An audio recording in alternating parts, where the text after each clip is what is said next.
I'm J.R. Church. Welcome to today's webcast. It's Tuesday. I want to thank Gary for taking care of the webcast yesterday. I went to the crematorium and met with all those chemosabis and got my second treatment of chemotherapy. On the way to the hospital yesterday, to the Integris Cancer Center, about 7:30 in the morning, we were out on the freeway, and the radio said, "Today looks exactly like it did on May 3rd when that F5 tornado came through Oklahoma City. So look out. We're going to have a bunch of tornadoes today, somewhere between 5 and 9 o'clock tonight." And you know what? They were right on target. 37 tornadoes swept through Oklahoma City and eastward. 5 people were killed. Here at the ministry, our roof was pelted with golf ball size hail. I mean, just really beat up. My wife's car was beat up on the hood and the top and the deck lid. And I was at home in the cellar. Well, when I got out of the cellar, I went out to look at my car, and it was all beat up, including the windshield cracked. And so it was a rough, but hey, we dodged a bullet. At least at the ministry here, no tornado. At our house, no tornado. But they all touched down. Well, there was some that touched down west of us, but they went over and hit down east of where I live. But oh my, the carnage, the tragedy. God's judgment is on America. You can tell. I just know it is. This is God speaking. And He's got a message for us. Well, I went on out to the Integris Medical Center. And in fact, I'm wearing a pump right now. This pump is for 2 days. Today, 3 days actually. Monday, Tuesday, and Wednesday. Tomorrow, I will go get it removed about noon tomorrow. And so this will be my second chemo. Now, the first chemo was a little rough. I'm not trying to tell you that I was a big baby over it, but I was a big baby over it. Nosebleed almost every day, and just a lot of pain. But anyway, I can tell you the good news. I had lab work done yesterday morning, and they said that the 3 enzymes that my liver puts off when it's congested with these tumors, these are the cancer markers that the doctor watches to see if the chemo is doing any good. In 2 weeks, with my first treatment, one of the markers went down 25%, the other one went down about 28% and ended into normal. And the third one went down 45%. Great news. The chemo is working. Of course, along with that, I'm taking poly-MVA, and the doctor is pleased with me taking poly-MVA as well. So it's a good cancer drug. So I'm really happy today, and I'm happy to be able to give you the good news. 37 tornadoes, 5 dead. It was, and many injured. A lot of houses destroyed.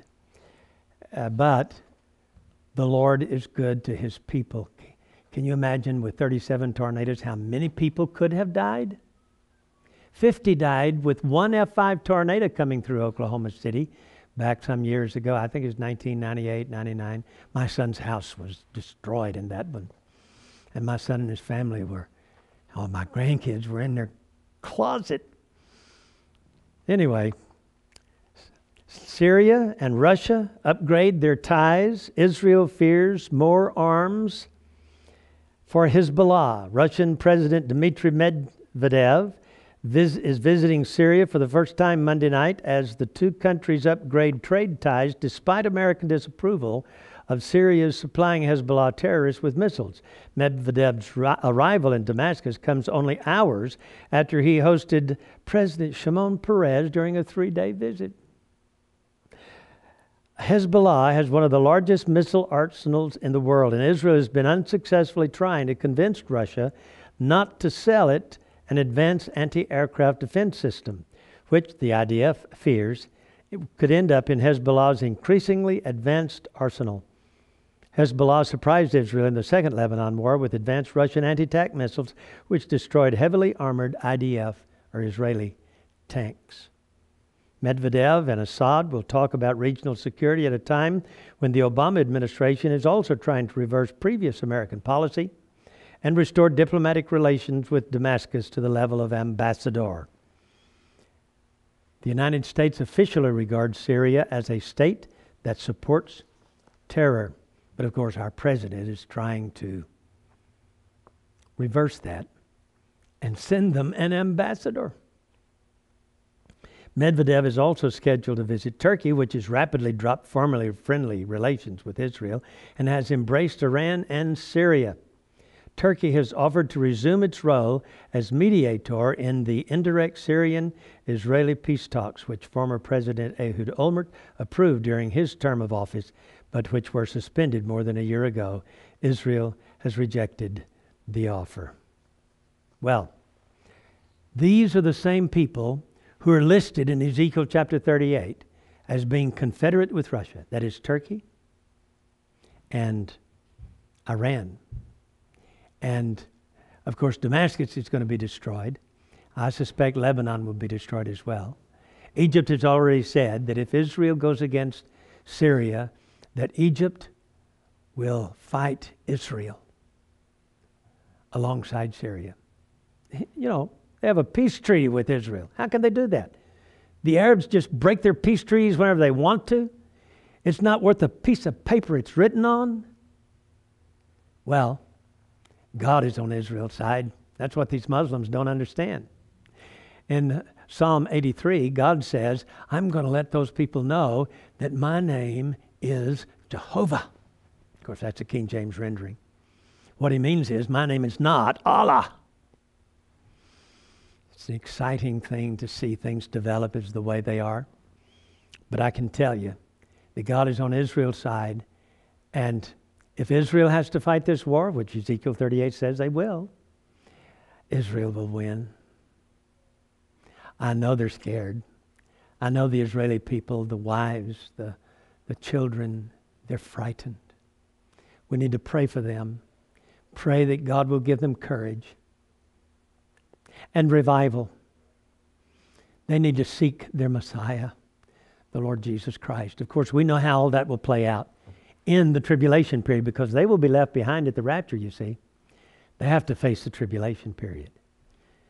But we still need to pray for them. But we know how things are going to turn out. Jesus is coming to save the day. It's a great time to be alive, to watch Bible prophecy being fulfilled.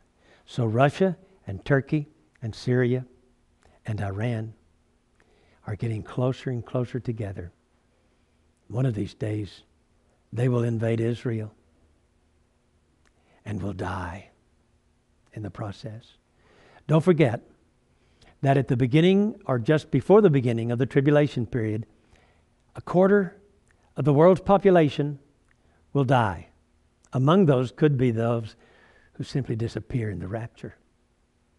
Following that, another 1/3 of the world's population will die during the tribulation period. So you see, God's judgment will be very harsh upon an unbelieving world. 1/4 and 1/3 make 1/2 of the population. 1/2 of the people in this world will die during God's day of wrath, His judgment poured out upon, remember, an unbelieving world. But pray for Israel. Pray for Jerusalem. I'm J.R. Church. We'll see you again tomorrow with our analysis of the news.